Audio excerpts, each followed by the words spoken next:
Good morning, everybody. It's Saturday morning. I'm not sure if it's the 14th or 15th. I think it's the 14th of September. And today we had a haymack here doing a bit of work, and we sent him down to a corner of this field here where it was grown over. Basically, it was just the branches and things that had grown over, and we hadn't addressed it in a while, and there was a very bad fence along the bottom of it as well. And this is a silage field, so you can see there where the man he actually took some clay off the field here and pushed it down, because it used to be now kind of because I suppose it grew out a bit here, the branches hanging down, and it wasn't those winds, it was just hanging down branches. Cattle used to go underneath it and lie underneath it. It was great shelter there for calves and things when they'd be in here afterwards, but we could never get a good fence on here because there's a hell of a drop into the field below where our calves is, and we're just every year, because there's such a bank and the trees are kind of growing in the bank, there's always trees falling. So eventually we'll pick out the rotten trees, or the trees that are well on it, and just get rid of them, cut them down, and probably top the rest of the hedge anywhere we can, and leave the healthy trees behind. But you can see the ivy on them trees. Like, them trees are just, this part of the country here where we are in the middle of Ireland, Midlands, we're up closer, I suppose, to the border of the north. Everywhere's destroyed, as you can see, with ivy. Like, we do go around each year, and we go around most of our trees, and we cut the ivy off them, but every year it's coming back again. I don't know if any of you have any suggestions of how you can get rid of ivy completely. Like, we do cut it with the chainsaw right around as low as we can. We peel it all down, but you know, that kills the ivy up the tree. But no let a year later you can see it's starting to come up again. So it's a constant thing, and just, you know, all these hedges are all destroyed. Every tree is destroyed with ivy. Like, there's a good typical example there.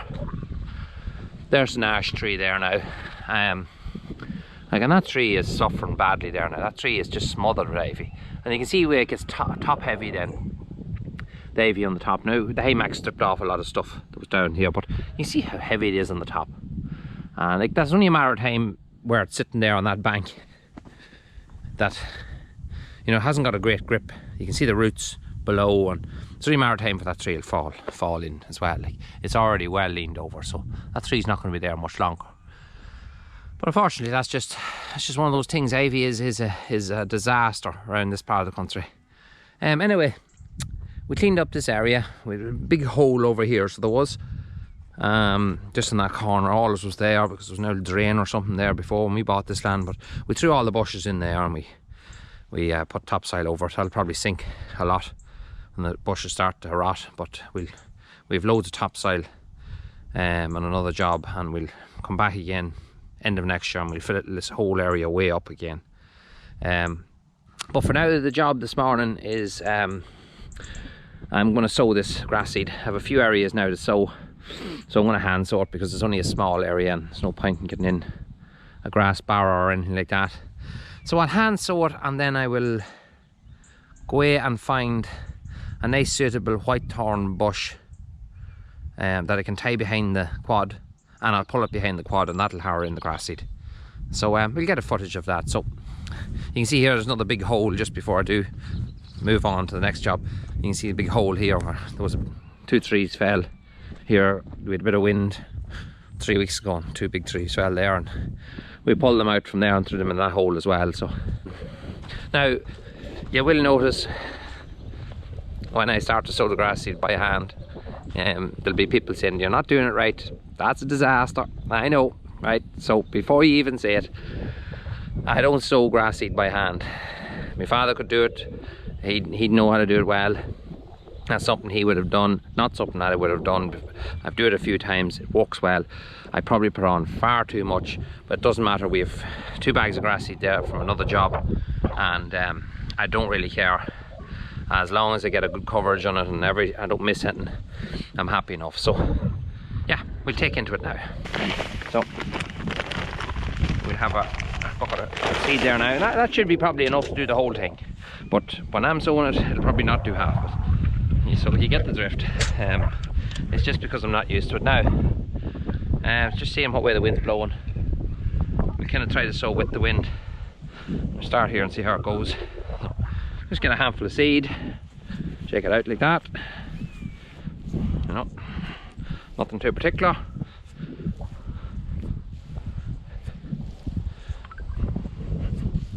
So that's just, and I know there's people who do this here, and that's the way they grow. So I don't, because it's a small area. I flick it over the whole thing. Thank God my eyesight's fairly good, so it gives you an idea. No, but you'll not learn anything from me, from hand sowing, so, and I don't expect anyone to. There is a trick in doing it. This is not the way to do it, but as I say, I don't care. As long as it's covered, I'm happy enough. So I used to watch my father doing this, and as you can tell by the way I'm doing it, I didn't watch him too well. I never learned anything. But again, see, it's something I knew I probably wouldn't really have much time for doing.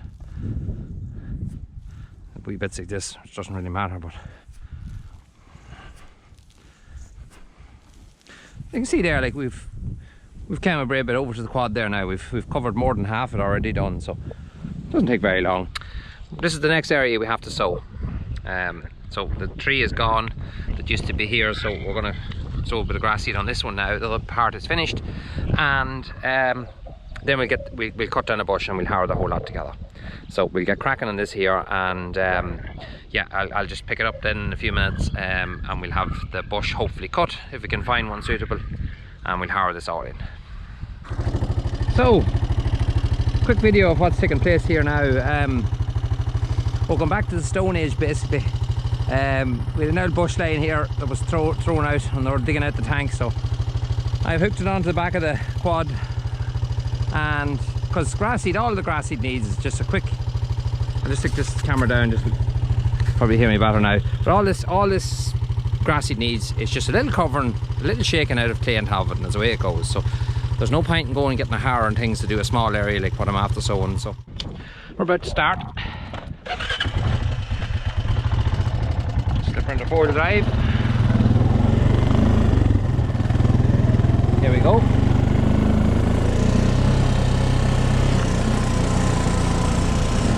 We'll just go around in a circle first.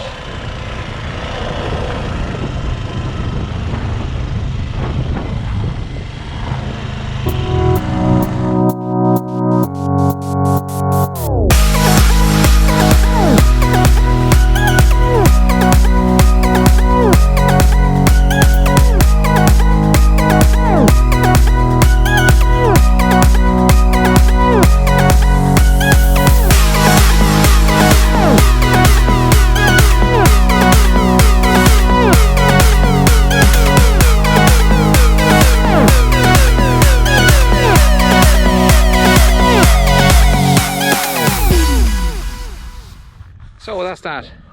That's all harrowed in now. I hope to God that I haven't missed any bits. And it's not that I care about how it looks or whatever, but I know my father will be over, and my father is in his late 80s now. He's a retired farmer, but the older generation think that, look at the same thing probably in a lot of houses, think the younger generation can't do things as good as they can. They're probably right when it comes to physical jobs, but I know if there's bits missed, he's going to come over and, you know, the usual crack. So there it is, a bush on a quad. Can't get more simpler than that. It's as rough as you like, but what odds, it's perfect. And the quad, that's a 500cc quad, and it doesn't take a fidge out of it. I might make actually a little grass harrow for the back of that quad. I know the ones you can buy are just, they're a little bit expensive for all the work we'd have on it, but it's only a matter of putting a bar and a few chains behind it, and a few spikes into the ground, a few bolts or things like that into the ground. Does the job. But so we've another wee small bit to do down below, so we'll head down to it now and we'll get it done as well.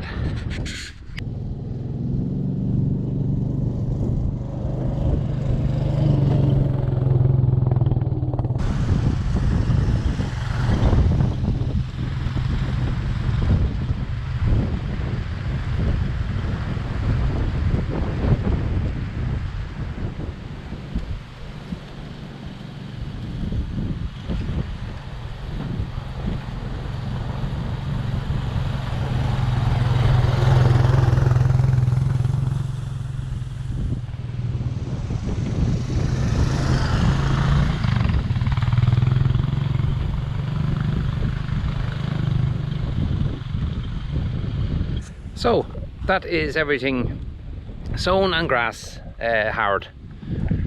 Bush done its job, perfect, couldn't ask for better. Everything's nicely harrowed in, there's no grass seed to be seen, it's nicely under the ground. Across here, I don't know if you can see it there somewhere, it's there, it's mixed in there somewhere. So yeah, we'll give that a few days and see what happens. It's given a bit of rain the night, and I'll probably come back to it and let you see how well I've sown it. Now look at, I'll probably Photoshop in all the patches that I missed, so I'll make it look good anyway. But that's it. No, it should be all right. It should be grand. I'm not too worried about it. It'll grow enough and it'll do the job rightly. So then we'll come back probably next week, and I'll be putting wire up here. I'm not sure whether to go with sheep wire or to go with 4 strands of barbed wire. I think barbed wire is what I probably will go with. Sheep wire's grand, but we have no sheep. It's just for the idea of calves, stopping them from coming up in here. But I think sheep wire briars tend to grow a lot around here too, and it tends to pull the sheep wire down. So I think barbed wire will be the way to go, and we'll get a few posts drove in along here. Hopefully, you could put a post down 10 feet there, and just by your hand. So we'll have to get very long posts and put them down. Maybe a few telephone poles or something if we can get them. Yeah, so we'll get this video up hopefully now in the next day or so and put these few bits and pieces together. We've a few time lapses done as well. I'm just using that on my phone, and we're seeing how that comes together. I hope to make to maybe put a bit of drone footage in of the shed as well in the coming days. We'll get the Phantom 4 up. I haven't had it out in a few months, and I'll have to just update it and get it up and running. But yeah, if you like what you see, please subscribe to us, give us a like, give us a share, word of mouth, whatever, anything at all, always helps. It's grand. We hope to get the channel up and running correctly now in the next couple of months. Still getting used to actually building an audience, but I think we're kind of getting the idea. It's a learning process, but look, as you say, a few subscriptions always helps along the way, and helps us to, you know, show that our videos are of interest to some people. So, and that's it. So we'll catch you in the next video. Thanks for watching. Bye bye.